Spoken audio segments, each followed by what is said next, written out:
So, after a couple months go by and I really start seeing the Lord working in Kristi's life and working in my life, you just felt a strong sense that, God is a God of second chances, of many chances, and that we're called to forgive as we've been forgiven. And so that was a really key thing for me, is that as much as I humanly struggled with, gosh, how can I forgive this?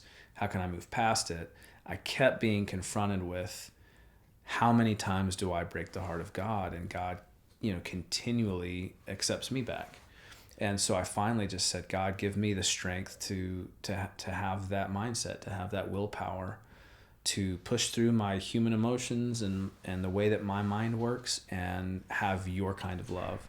And so we decided, okay, let's just take a trip, the two of us, and let's just try to have fun. We're not promising anything. We're not really gonna make it official or whatever. Let's just take a trip and see what happens and have a good time. So we ended up going skiing, and it was on that trip where I said, hey, what would you think about moving back in?